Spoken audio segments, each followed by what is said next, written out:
तो देश की अर्थव्यवस्था किस तरफ जा रही है? दरअसल सवाल इसलिए खड़ा हुआ क्योंकि पहली बार ऐतिहासिक तौर पर जीडीपी माइनस में पहुंची है और -23.9 पे जब जीडीपी जा पहुंची तो सवाल हर एक के जहन में ये खड़ा हुआ कि कोरोना काल में लगा लॉकडाउन क्या महंगा पड़ रहा है या इस स्थिति से बाहर निकलने के लिए जो कदम उठाने चाहिए सरकार को वो नहीं उठा पाए। ये कई सवाल हैं। विपक्ष के तौर पर राहुल गांधी भी कई बार इन तमाम सवालों को टटोलते रहे और सरकार के भीतर से भी ये तमाम चीजें मंथन के तौर पर सामने आती रही। इन तमाम चीजों को लेकर हम आज चर्चा करेंगे। हमारे साथ वरिष्ठ अर्थशास्त्री प्रोफेसर अरुण कुमार हमारे साथ इस वक्त जुड़ रहे हैं। अरुण कुमार जी, स्वागत है आपका टोटल न्यूज पर। और ऐसी स्थिति देश के सामने शायद ना आई हो। इतिहास को अगर हम देखें, भारतीय अर्थव्यवस्था के इतिहास को, तो जीडीपी -23.9 पे जा पहुंची। आपको क्या लगता है, ये महज कोरोना काल में जो लॉकडाउन लगा उसका असर था या फिर वो जो सिम्टम्स जिसका जिक्र हम बार बार नोटबंदी के टाइम से कर रहे थे कि ये इंपैक्ट करेगा अर्थव्यवस्था को, वो धीरे धीरे कर रहा था और लॉकडाउन ने उसे सामने ला दिया, एक तरह से उस बीमारी को उजागर कर दिया? तो देखिए, ऐसी स्थिति जो है क्वार्टरली डेटा की वो 96 से 96 से आ रहा है, तो ऐसी स्थिति कभी आई नहीं है क्योंकि लॉकडाउन जैसी स्थिति कभी हुई नहीं है। तो ये बात सही है कि नोटबंदी के बाद से अर्थव्यवस्था मंदी की तरफ चल रही थी और लास्ट क्वार्टर में पिछले साल के ऑलरेडी रेट ऑफ ग्रोथ 3.1% हो गया था। लेकिन जो दस्तावेज आया है जिसके आधार पर हम कह रहे हैं कि 23.9% की गिरावट है, वो दस्तावेज खुद ही कह रहा है कि आंकड़े नहीं आ रहे थे और इसलिए ऑल्टरनेट जो फिगर्स पे ये आधारित है। और उन्होंने बताया कि जैसे कॉर्पोरेट सेक्टर है उसके आंकड़े हैं, जीएसटी का आंकड़ा है, लेकिन सवाल ये है कि जो अच्छी कंपनियां हैं सिर्फ उनके रिजल्ट आए हैं, बाकी कंपनियों के रिजल्ट तो सितंबर में आएंगे। और जैसे जीएसटी है उसमें जो पहले जो कलेक्शन था वो रोक दिया गया था कि 24 जून तक आप फाइल कर सकते हैं, तो एकदम से जून में फिर जब वो भी बढ़त हो गई थी और फिर ये भी हुआ कि जब जीएसटी में जो इनपुट क्रेडिट वापस जाना था वो भी नहीं गया था, तो जीएसटी के आंकड़े भी बढ़े हुए हैं। तो कुल मिला के मेरा मानना है कि ये जो संगठित क्षेत्र है उसी के आंकड़े हैं, पहली बात वो भी कमजोर है और असंगठित क्षेत्र के आंकड़े इसमें हैं ही नहीं। तो मेरे अनुमान से तो रेट ऑफ ग्रोथ -40% के आसपास इस समय रहा होगा उस क्वार्टर में। तो ये 23.9% तो एक आंकड़ा बहुत ही टेंटेटिव है और जो सरकार ने खुद ही एडमिट किया अपने दस्तावेज में कि वो उसको रिवाइज करेगी। तो जैसे आंकड़े मिलेंगे वो उसको रिवाइज करेगी और आंकड़े तो और खराब होते ही गए थे उस दौरान, क्योंकि उस समय आपने देखा कि सड़कों पे भीड़ नहीं थी, गाड़ियां नहीं चल रही थी, फैक्ट्रियां बंद थी, दफ्तर बंद थे, लोग काम पे नहीं जा पा रहे थे, बहुत ही कम लोग काम कर रहे थे, इसलिए अर्थव्यवस्था में जबरदस्त गिरावट थी। तो अप्रैल के महीने में तो 75% की कम से कम गिरावट थी। मई में थोड़ा सा बढ़त हुई पर भी मेरा मानना है कि वो 60% से कम ही रही और फिर जून में और बढ़त हुई जब लॉकडाउन अनलॉक 1 किया गया था, तो उसमें हो सकता है कि 50-60% के करीब हो। तो यानी कि गिरावट जब 50-60% से ज्यादा ही रही है इस क्वार्टर में, और इसलिए जो सेकंड क्वार्टर है उसमें भी गिरावट रहेगी क्योंकि जब जून के बाद जुलाई और अगस्त में लॉकडाउन फिर कई जगह पे लागू किया गया था, सप्लाई चेन फिर डिस्टर्ब हो गई थी। तो ये जो गिरावट है अर्थव्यवस्था में वो अभी तक जारी है अगस्त के महीने तक। अरुण कुमार जी, बीमारी अगर बड़ी है तो कब तक पेशेंट रिकवर कर पाएगा, अर्थव्यवस्था कब तक रिकवर कर पाएगी? क्या इसको रिकवर करने में वक्त लंबा लगेगा क्योंकि सरकार कह रही है कि हम बहुत जल्द इससे बाहर आ पाएंगे? देखिए, ऐसा है कि जैसे मैंने कहा कि जब पूरा लॉकडाउन था तो अर्थव्यवस्था 75% गिरी, उसके बाद जो अगले महीने 60%, उसके बाद 50%, यानी कि अर्थव्यवस्था में लॉकडाउन खत्म होने के बाद एक्टिविटी तो बढ़ी है, इकोनॉमी बढ़ी है, लेकिन ये नहीं कह सकते कि जैसे रबर की गेंद है उसको हमने जमीन पे फेंका तो तुरंत हमारे हाथ में वैसे ही उस तेजी से वापस आ जाएगी, क्योंकि यहाँ पे लोग इन्वॉल्व हैं, लोगों में अनएम्प्लॉयमेंट हो गया है। मेरे अनुमान के अनुसार करीब 20 करोड़ लोगों की नौकरियां चली गई थी, खासकर असंगठित क्षेत्र में। फिर जो अर्थव्यवस्था है वहाँ पे कंज्यूमर डिमांड कमजोर हो गई, इन्वेस्टमेंट कमजोर हो गया और इससे रिकवरी कई साल लग जाते हैं। तो ऐसा नहीं लग रहा कि जो अर्थव्यवस्था तुरंत रिकवर कर जाएगी, उसमें मुझे लगता है कि जो जनवरी 2020 की सिचुएशन पहुंचने में कम से कम 1 साल तो लगेगा, हो सकता है 2 साल भी लगे। फिर दूसरी बात ये अनिश्चितता का दौर बना हुआ है क्योंकि अभी सबसे ज्यादा केसेस भारत में हो रहे हैं, जैसे आपकी रिपोर्ट अभी बता रही थी, दुनिया के सबसे ज्यादा केसेस यहाँ हो रहे हैं। बाकी और देशों में अर्थव्यवस्था तब खोली गई थी जब वहां पे नंबर्स पे काबू पा लिया गया था। हमारे यहाँ नंबर तो बढ़ते जा रहे हैं और अभी तो ये फर्स्ट वेव चल रही है, सेकंड वेव तो अक्टूबर के बाद आएगी। और स्पेनिश फ्लू में देखा गया था कि सेकंड वेव में ज्यादा लोगों की मौत हुई थी क्योंकि वो ज्यादा भड़क गया था उस समय तक। तो इसलिए अनिश्चितता के दौर अभी बना हुआ है, तो अभी कह नहीं सकते, और इसीलिए सरकार भी अभी कहती है कि अनिश्चितता बहुत है। तो मेरा मानना है कि अभी ये नहीं कह सकते कि रिकवरी में कितना समय लगेगा, 1 साल लगेगा, 2 साल लगेगा। तो अभी पूरी तरह से ये बात समझ नहीं आ रही है। वायरस के बारे में भी वैक्सीन अगर आ भी जाता है नवंबर तक, तो उसमें भारत में सबको वैक्सीनेट करने में 2 साल तो कम से कम लगेंगे ही लगेंगे। फिर वैक्सीन और दवा के बारे में भी पूरा अंदाज नहीं है। तो कुल मिला के अनिश्चितता का दौर है। अभी कहना बहुत मुश्किल है कि 1 साल लगेगा, 2 साल लगेगा, कितना समय लगेगा।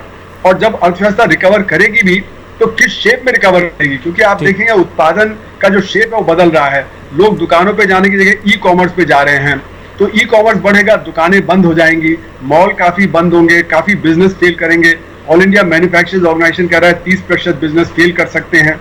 अगर इतनी बड़ी तादाद में बिजनेसेस फेल किए तो जब 1 साल 2 साल में रिकवरी होगी तो हम कहाँ होंगे, अभी कहना बहुत मुश्किल है।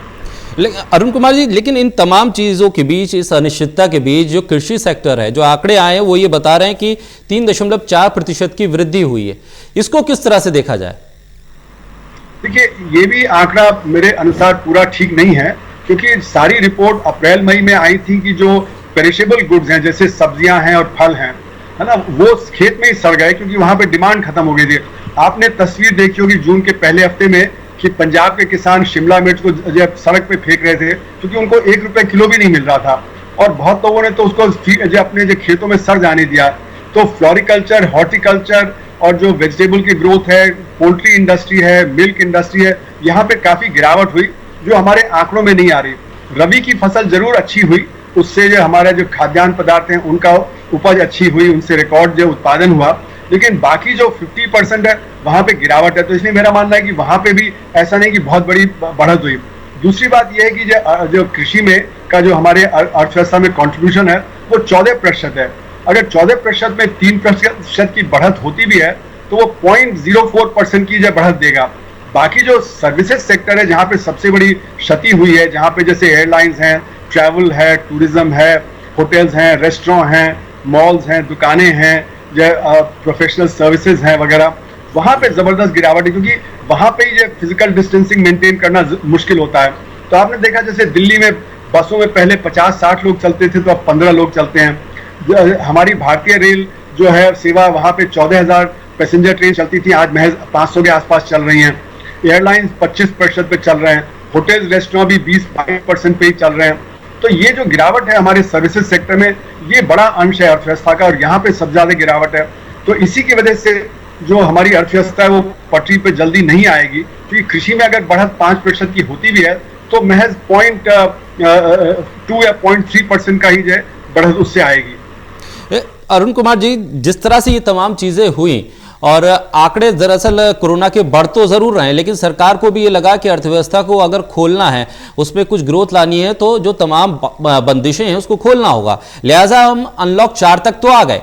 एक अनलॉक 1 से लेकर अनलॉक 4 और आगे का जो अनलॉक फेस आएगा, क्या ये कुछ सुधार ला पाएगा? जिस तरह से जीडीपी में गिरावट आई है या बाजार में जो सुस्ती है उसको कुछ हद तक ये रिलीफ दे पाएगा? देखिए, अनलॉक करने पे ये तो बात सही है कि एक्टिविटी बढ़ जाती है, लेकिन एक्टिविटी के साथ साथ क्या है कि जो डिजीज भी बढ़ जाता है, क्योंकि जब लोग बाजार जाते हैं, जब आपस में प्रोडक्शन में साथ होते हैं तो डिजीज और फैलता है, और सेकेंड राउंड डिजीज शायद और ज्यादा भड़के। तो इसलिए अनलॉक करना तो एक तरह से ठीक है, पर अनलॉक करने के लिए हमें कॉन्टैक्ट ट्रेसिंग जरूरी है और टेस्टिंग।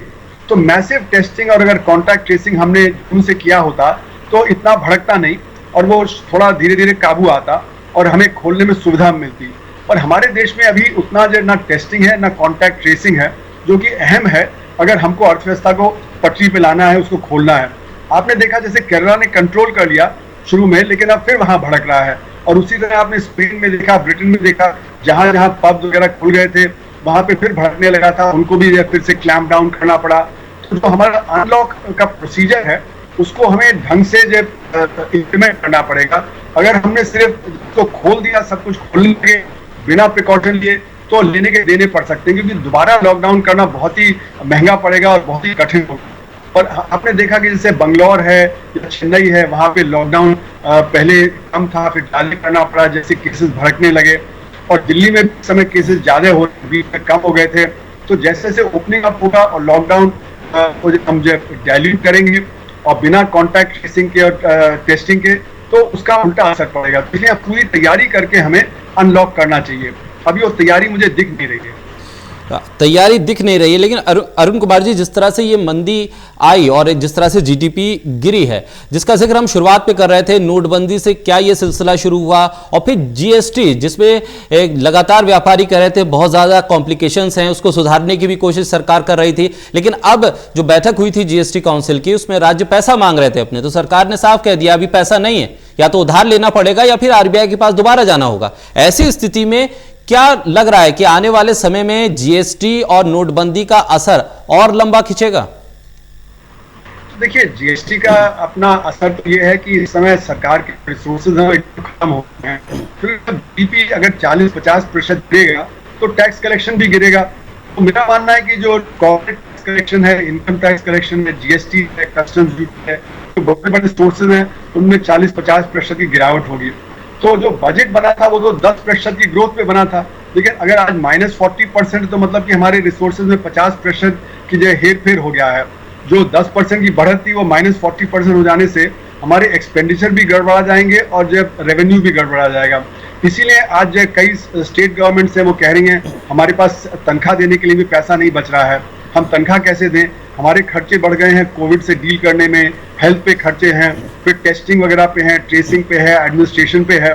तो इस समय सरकार की हालत काफी खस्ता है और मुझे लगता है बजट को दोबारा बनाना चाहिए और वहां पे जो देखना चाहिए कि हम क्या क्या चीजें काट सकते हैं। नहीं तो हमारा डेफिसिट इस समय बहुत ही बढ़ा हुआ है, उस बढ़े हुए डेफिसिट को कैसे कंट्रोल करेंगे, कहां से हम रिसोर्सेज लाएंगे, इसके बारे में एक नई जो प्लान बनानी चाहिए, तब जाके कुछ सरकार के रिसोर्सेज ठीक होंगे।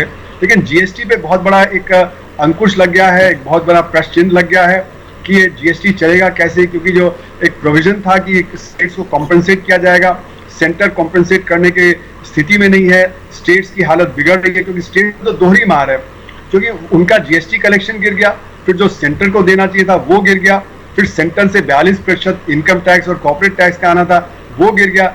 तो स्टेट्स की हालत बहुत खराब है, क्योंकि उन्हीं को ज्यादा खर्चे स्वास्थ्य पे और शिक्षा वगैरह पे करने पड़ते हैं, तो उनका खर्चा भी बढ़ गया है और रेवेन्यू उनका गिर गया है। तो स्टेट्स की हालत जब खराब होगी तो सारा का सारा जो इकोनॉमिक पैकेज है रिकवरी का वो भी चरमराने लगेगा। अरुण कुमार जी, एक सवाल ये भी इसके साथ जुड़ता है कि न सिर्फ भारत बल्कि पूरी दुनिया में लॉकडाउन जैसी स्थिति बनी, ऐसे में भारत सबसे ज्यादा प्रभावित कैसे हुआ? दुनिया के अन्य देश जो भारत से कम प्रभावित हैं, उनकी स्थिति ऐसी क्यों बनी रही? देखिए, हमारे यहाँ जैसे मैंने बताया असंगठित क्षेत्र में 94% लोग काम करते हैं और 45% उत्पादन होता है, और बहुत सारे जो गांव से लोग पलायन करके शहर में आते हैं वो टेम्पररी वर्कर्स होते हैं, फिर वापस चले जाते हैं। ऐसी स्थिति बाकी और जो उन्नत देश है उसमें नहीं है। अब पे असंगठित क्षेत्र इतना बड़ा नहीं है, पहली बार असंगठित क्षेत्र का उत्पादन इतना नहीं है, और फिर वहां पे इतना माइग्रेशन नहीं है कि वो रूरल से अर्बन एरिया में आते हैं और जहां परिस्थिति खराब होती है शहरों में तो वापस गांव चले जाते हैं। ये जो स्थितियां हैं ये हमारे देश में खासकर हैं क्योंकि हमने कभी असंगठित क्षेत्र की तरफ ध्यान नहीं दिया। हमने जॉबलेस ग्रोथ बहुत किया है पिछले 30 साल में, जिससे कि जो शहरी इलाके है वहां पे थोड़ी बहुत नौकरियां पैदा हुई, बाकी और नौकरियां पैदा नहीं हुई। इससे ये हुआ क्या कि जो खाई है अमीर और गरीब की बहुत ज्यादा हो गई। जो असंगठित क्षेत्र में लोग काम करते हैं वो रोज कमाते हैं, रोज खाते हैं, उनके पास बचत नहीं होती है कि अगर कोई परेशानी आ जाए तो वो बचत से अपना काम चला लें। जैसे सर्वे हुआ तो ज्यादातर लोगों ने कहा कि हम तो एक हफ्ते का भी काम नहीं चला सकते बिना नौकरी के, तो हमें तो भूखे मरना पड़ रहा है और इसीलिए हम गांव वापस जा रहे हैं। तो ये जो स्थिति है वो खासकर हमारे देश में ही दिखाई पड़ी, और कहीं आपने देखा नहीं कि इतने लाखों करोड़ों लोग जो शहर से गांव की तरफ वापस पैदल जा रहे हैं। वो 1000 किलोमीटर पैदल चलने को तैयार थे अपने बच्चों को कंधों पे या सामान को जो सिर पे लादे हुए। तो इतनी बुरी स्थिति हमारे यहाँ इसीलिए है क्योंकि इतना बड़ा असंगठित क्षेत्र है जहाँ पे गरीबी की अवस्था में रहते हैं 94% लोग, और वो किसी भी पैंडेमिक से या किसी भी क्राइसिस से डील नहीं कर पाते हैं। बाकी अमेरिका हुआ, ब्रिटेन हुआ, यूरोपियन, चाइना हुआ, वहां पे ऐसी परिस्थिति नहीं है। अरुण कुमार जी, असर जीडीपी के गिरने का शेयर बाजार पर क्या पड़ेगा? क्योंकि यह ऐतिहासिक गिरावट जीडीपी में है, तो शेयर बाजार किस तरह से उसका इंपैक्ट लेगा? देखिए, जैसे कि आरबीआई गवर्नर ने 10 दिन पहले कहा था कि अक्सर होता है कि शेयर मार्केट का और रियल जीडीपी का बहुत ज़्यादा जो कोई तालमेल नहीं होता है या बहुत ज़्यादा एक दूसरे पे असर नहीं होता है। वो क्या है कि जो शेयर मार्केट वो एक्सपेक्टेशन पे चलता है। आपकी एक्सपेक्टेशन क्या है कि आगे आने वाले के समय में क्या है। दूसरी बात यह है कि इस समय अर्थव्यवस्था में फिक्स डिपॉजिट का रेट बहुत कम हो गया है। रियल एस्टेट मार्केट पिछले 6-7 साल से गिरा हुआ है, तो जो पैसा है वो कहाँ जाए। तो इसीलिए आपने देखा कि म्यूचुअल फंड में बहुत पैसा गया है पिछले कई साल से, और अर्थव्यवस्था जब गिर भी रही होती है तो स्टॉक मार्केट बढ़ जाता है। इसी तरह अभी दुनिया में लिक्विडिटी बहुत ज़्यादा फैल गई है। जो सारे के सारे जो दुनिया के बैंक हैं, जैसे फेडरल बैंक है अमेरिका का, यूरोपियन सेंट्रल बैंक है यूरोप का, उन्होंने खरबों खरबों रुपया लिक्विडिटी जो मार्केट में दे दी है।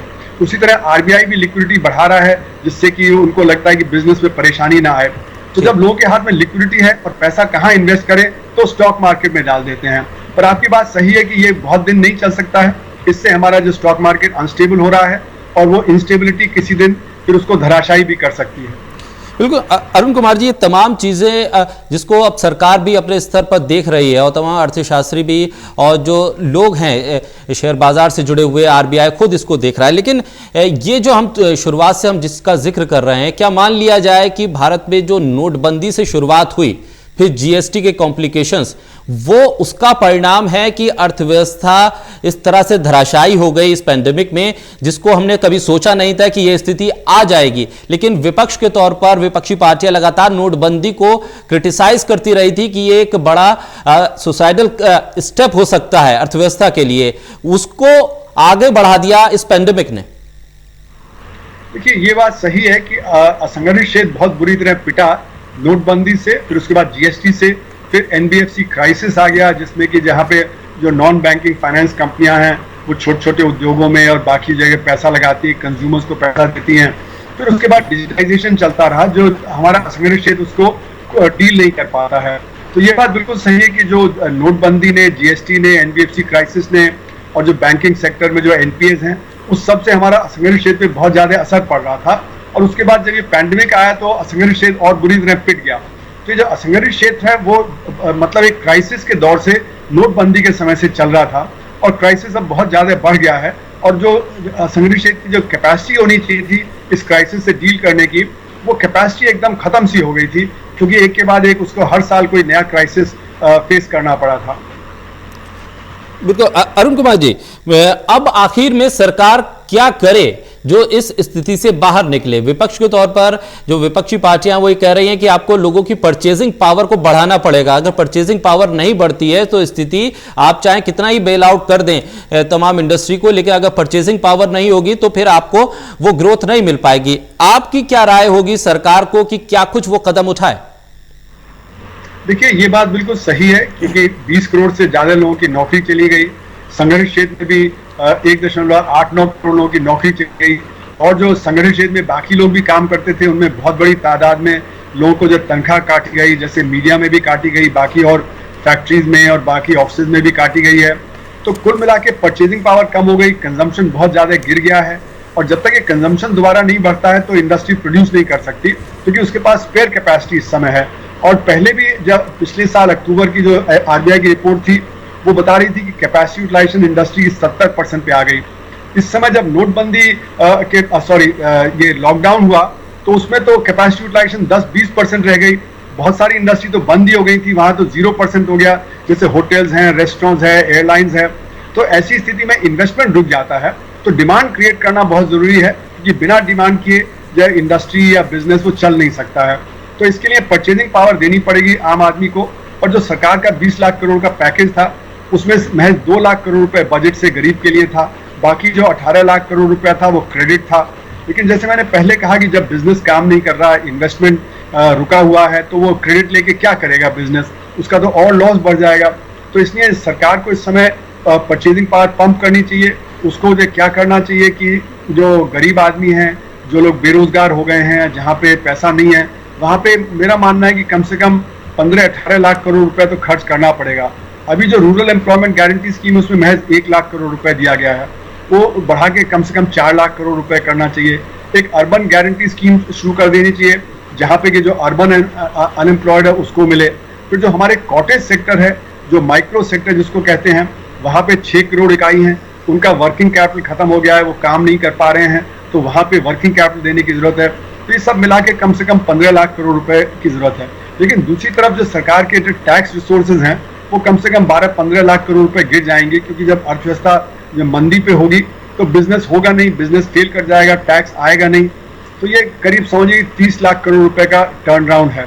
तो इसके लिए सरकार को पैसा बोरो करना पड़ेगा, वो चाहे बैंक है जो 8 लाख करोड़ रुपया आरबीआई में डाल रहे हैं वहां से बोरो करे, जो अमीर आदमी है जिनके पास जो है सरप्लस है वहां से बोरो करे, और फिर जो बाकी है वो आरबीआई मोनेटाइज करे, यानी आरबीआई से सीधे सीधे बोरोइंग करके, और वो पैसा जो है आम आदमी के हाथ में जब होगा तभी डिमांड बढ़ने लगेगी।